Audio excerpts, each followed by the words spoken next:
ఇక middle east war effect దేశంలో ఉన్న హోటల్స్, టీ స్టాల్స్, హాస్టల్స్, రెస్టారెంట్ల పైన పడింది. కమర్షియల్ గ్యాస్ సరఫరా నిలిపివేయడంతో వ్యాపారాల్లో ఇప్పటికే టెన్షన్ మొదలైపోయింది. ఇప్పటికే పలు చోట్ల ఉన్న హోటల్స్, హాస్టల్స్ లో మూసివేసిన సంగతి తెలిసిందే. మరికొన్ని చోట్ల కొత్త గ్యాస్ బుకింగ్స్ ను కూడా తీసుకురావటం ఇప్పుడు ఏజెన్సీలు ఆపేశాయి. మరోవైపు ఈ సంక్షోభాన్ని అక్రమార్కులు ఆసరాగా చేసుకుని సిలిండర్ ధరలను ఇష్టానుసారంగా పెంచేశారు. తప్పనిసరి పరిస్థితుల్లో కొన్ని చోట్ల కట్టెలపై వంటకాలు కూడా వండుతున్నారు. అందుకు ఒకేసారి బుకింగ్స్ చేసుకోవడంతో బుకింగ్స్ సిస్టమ్ క్రాస్ అయినట్లుగా తెలుస్తోంది. ఇదే అంశానికి సంబంధించిన మరిన్ని అప్డేట్స్ ను మా కరెస్పాండెంట్ నాగేంద్ర అందించడానికి సిద్ధంగా ఉన్నారు. నాగేంద్ర, చెప్పండి, మిడిల్ ఈస్ట్ లో జరుగుతున్న యుద్ధ నేపథ్యంలో అక్కడ ఒకవైపు ఆయిల్ కే కాదు, ఇక్కడ గ్యాస్ కొరత కూడా ఏర్పడినట్లుగా తెలుస్తోంది. ఈ నేపథ్యంలో దాన్ని అడ్వాంటేజ్ గా తీసుకొని కొంతమంది అక్రమంగా బ్లాక్ మార్కెట్ లో కూడా వీటిని అమ్మే ప్రయత్నం చేస్తున్నారు. ఏంటి పరిస్థితి?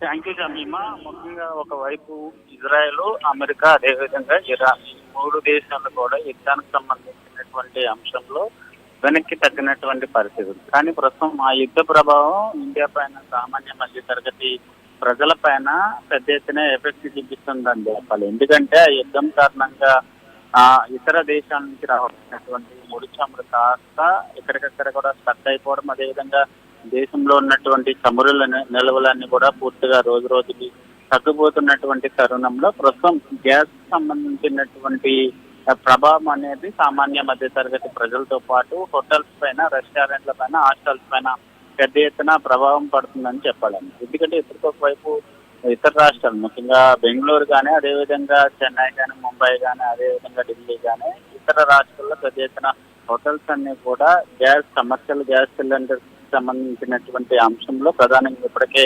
నిలిపివేయడంతో హోటల్స్ అన్ని కూడా ఇప్పటికే బంద్ను పాటించినటువంటి పరిస్థితి. ఎందుకంటే ఈ కమర్షియల్ గ్యాస్ అనేది లేకపోతే హోటల్స్ అన్ని కూడా పూర్తి స్థాయిలో బంద్ చేయాల్సినటువంటి పరిస్థితి. ప్రస్తుతం అదే పరిస్థితి ఇతర స్టేట్ లో కొనసాగుతున్నటువంటి పరిస్థితి. మరొకవైపు హైదరాబాద్ నగరంలో కూడా కమర్షియల్ గ్యాస్ కి సంబంధించినటువంటి అంశంలో ఎల్పిజి సంస్థ ముఖ్యంగా దానికి పరిమితులు విధించడంతో ఇప్పుడు ఒకవైపు హోటల్స్ లో ఉన్నటువంటి చాలా ఫుడ్స్ ను కూడా ఇప్పటికే బంద్ చేశారు. దోశ కానీ, చపాతీ లాంటి ఐటమ్స్ అన్ని కూడా ఇప్పటికే చాలా హోటల్స్ లో బంద్ చేశారు. ఎందుకంటే అలాంటి ఐటమ్స్ అన్నిటికి కూడా ఎక్కువ గ్యాస్ యూజ్ అవుతుంది కాబట్టి వాటిని బంద్ చేయడంతో పాటు మిగతా ఐటమ్స్ పైన రేట్లు పెంచి మరీ అమ్ముతున్నటువంటి పరిస్థితి. మరొకవైపు దేశవ్యాప్తంగా కూడా గ్యాస్ సంబంధించినటువంటి కొరత ఏర్పడటంతో దీనికి సంబంధించి బ్లాక్ మార్కెట్ లో అమ్ముకునేటటువంటి వారి అక్రమ దందా పెరిగిపోతున్నటువంటి పరిస్థితి. బ్లాక్ మార్కెట్ లో ఈ గ్యాస్ సంబంధించి బ్లాక్ చేయడం, పెద్ద ఎత్తున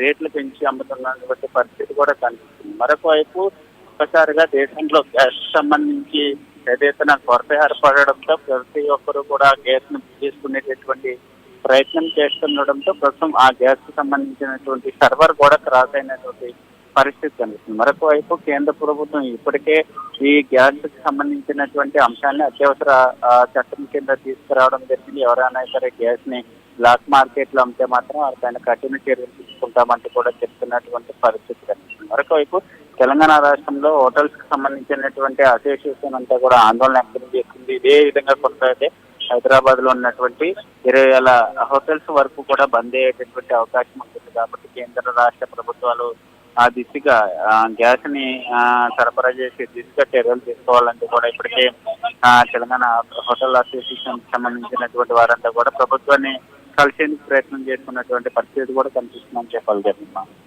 right, thanks for the updates Nagendra.